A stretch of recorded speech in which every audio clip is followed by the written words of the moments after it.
U.S. Navy to commission final Freedom-variant LCS in Cleveland. The U.S. Navy is set to commission a warship in Ohio for the first time in the nation's 250-year history, with USS Cleveland scheduled to formally enter active service on May 16 during a ceremony at North Coast Yard in the city that gave the vessel its name.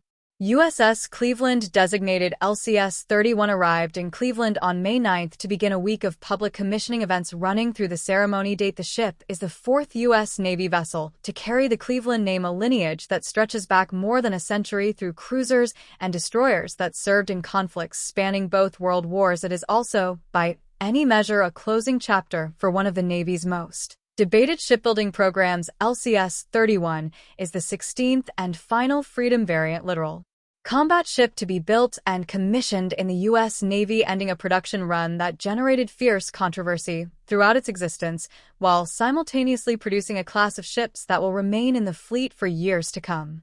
The Freedom-variant LCS is a fast, shallow-draft surface combatant designed for operations in coastal and littoral waters where larger surface combatants cannot effectively operate. Built by Lockheed Martin at Marinette Marine in Wisconsin, the Freedom-variant uses a semi-planing monohull design that allows speeds exceeding 40 knots, giving it the ability to rapidly reposition across a theater or sprint to intercept contacts in time-sensitive situations. The ship's design centers on a modular mission package concept. The vessel carries a core crew and systems with swappable mission modules for surface warfare, mine countermeasures, or anti-submarine warfare that can be installed and removed to reconfigure the ship for different operational requirements without returning to a shipyard. In practice, that modularity proved more operationally complex and less flexible than the Navy originally envisioned, contributing to the program's troubled reputation despite the genuine speed and access advantages the hull design provides.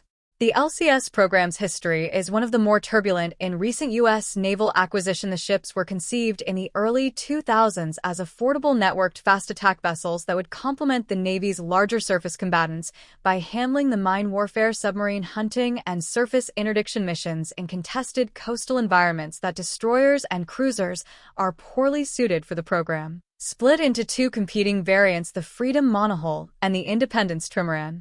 Built by Austal USA, and cost growth, manning challenges, reliability problems, and mission package development delays eroded congressional and Navy confidence in the class throughout the 2010s.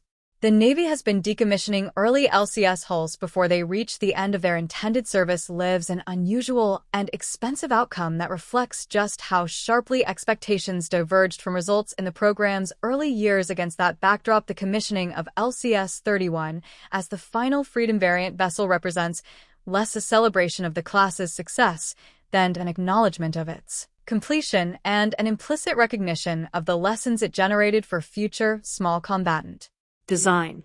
USS Cleveland's motto, "Forge a Legacy," is drawn from Cleveland's identity as a center of American industrial manufacturing, a city that produced steel automobiles and the industrial output that supplied major American military efforts across the 20th century. The ship's commission week, programming running May 9 through 16 with public events across the lakefront and downtown Cleveland, is designed to connect the vessel's arrival with that civic identity and give Ohioans who have never before seen a Navy commissioning in their state direct access to the ship and its crew. That a Navy commissioning has not occurred in Ohio across 250 years of American naval history is itself a geographic oddity, given the state's significant Great Lakes coastline and its deep manufacturing heritage, and the Navy's choice to commission LCS-31 in Cleveland rather than at a traditional naval facility on the East or Gulf Coast reflects both logistical convenience, the ship transited through the Great Lakes to reach Cleveland,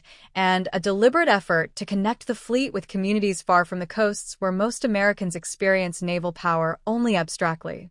The city of Cleveland itself has a complicated relationship with its naval namesake tradition. 3 previous ships carried the Cleveland name: the cruiser USS Cleveland of the Spanish-American War era, a light cruiser that served extensively in World War II as part of the Cleveland class of light cruisers, and a subsequent vessel that extended the name into the Cold War period. LCS-31 continues that lineage into an era of naval warfare that looks radically different from the cruiser battles of the Pacific theater, with the ship's likely operational environment defined by distributed maritime operations, unmanned systems integration, and the kind of complex coastal and island chain geography that defines potential conflict scenarios in the Indo-Pacific. A Navy ship named Cleveland commissioned in Cleveland, ending a production run that reshaped how the United States thinks about small surface combatants, enters service on May 16th, carrying a motto about legacy. The legacy of the Freedom-variant LCS program is complicated, contested, and still being written by the ships that remain in the fleet.